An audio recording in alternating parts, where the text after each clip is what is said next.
Ngasi di syuting na kaya saya waktu kau itu oke ke? Sun kedai kaya no. Yang banyak jadi kau bina balai ti. Banyak baca banyak ba. Yang agak tu tripod tu semua yang jadi tu ni blogger amu orang macam.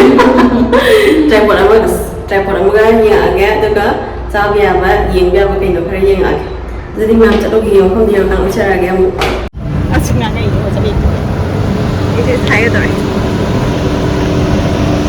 Kasi no na. Kapag iting siya mami managa si pum man. Kasi no. Kasi na yo. Si mami si pum. So, hai tro. Nangkap tara tholak prai una.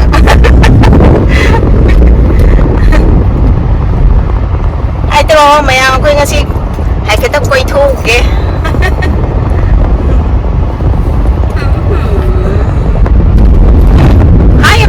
Masuk.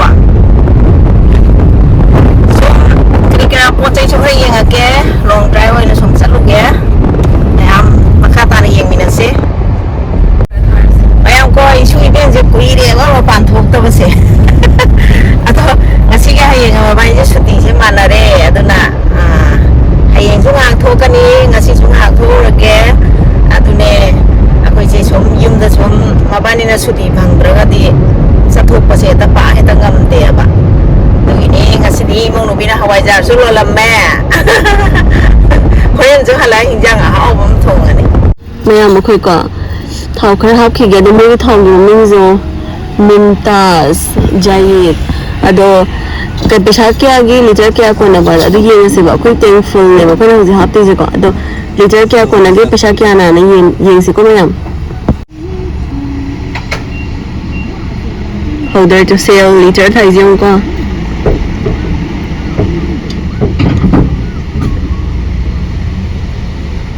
Hoge liter ani shure liter ahum mari manga taruk taret nipan mapan tara mathoi 2.5 lang yung zibobo yes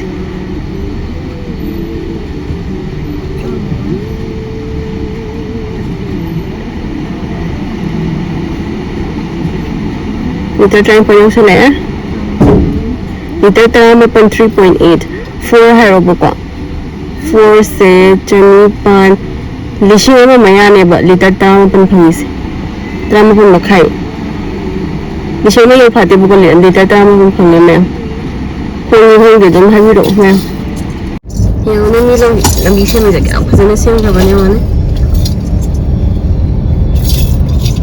yung na ka Shutiyo hari kan si mana ni umur si, kena tahu ni macam mana kontak yang saya jangan ni, jangan kau.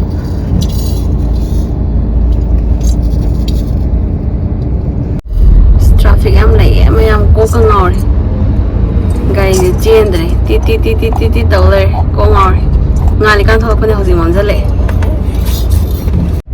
City center somda lagi re, dono somda le hore dos. Overnight din na sige journey si traffic am lagi lambi siya mong bado to yung anganga si wala kam challe anganga bill pa din to anganga di hegway mo to wada ako yung mom si yung wada khangde mom jale traffic am lare mesi adubu yawo yung minasi mayam yawre mayam ako yung naise bubble veranda Manung changka na mong ulak. Bawal ba rin dahil naisa ko yun. Sige, side yaw eh. Bako tripod o doon siya. Itong yung bahudra ba ni.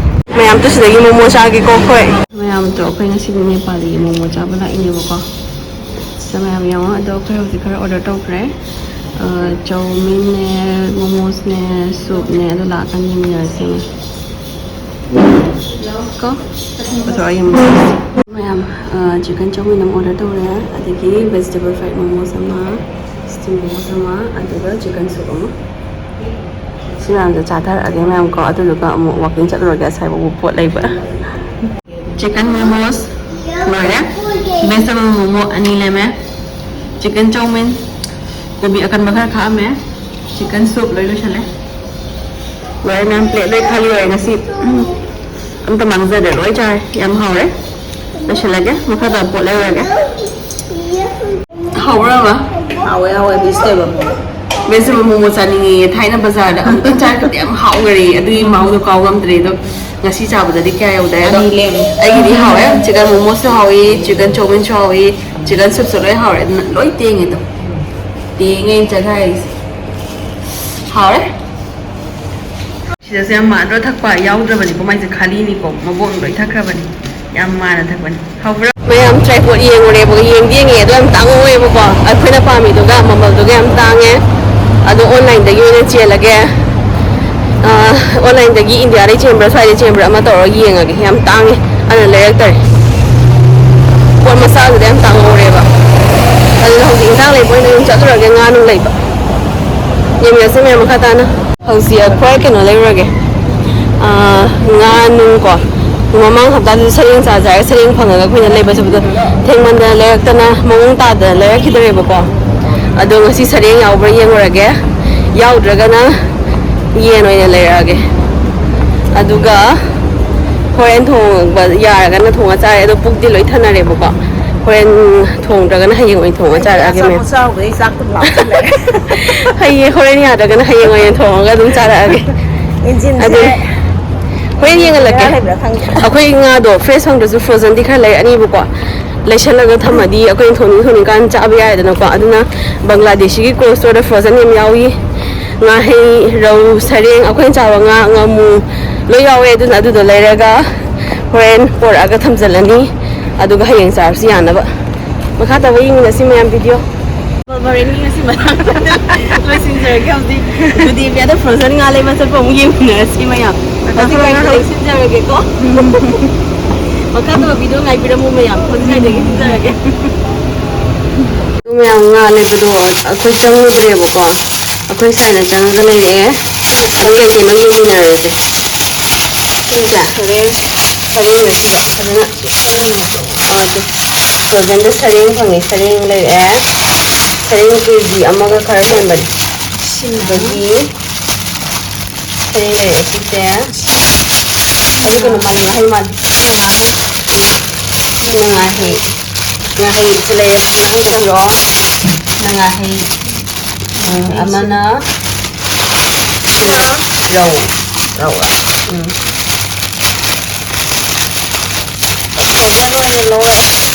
sini rau lai ado hayeng sareng je patan thonga cha thara sareng chao ma le ma ku si chao ba ngasi di chaning dare bo ko puk pik thale bo ko sareng lai re adagi sina hai ne thau yam yaw hai adagi sina rau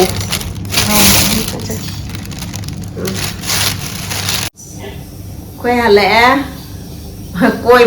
koi ba hai cái drama marketing suna te da sum cha kai no na hagai ma pan thuk ta bagi sum kai rom jao sen thok pane ba do nga le re sareng ne nga hai ne rau ne le re adagi momo chow le cha re moi na chicken momo cha re aina kai no cha re vegetable cha re vegetable do aina manipur yam chara khi ba ko yam hau ki ba maling dan nupi masa mo pu phai ai cha su thangat ba hore magi ado me mata selection targe ngasi ki video lagi ngasi di sai da so mathan dong thaina raste bye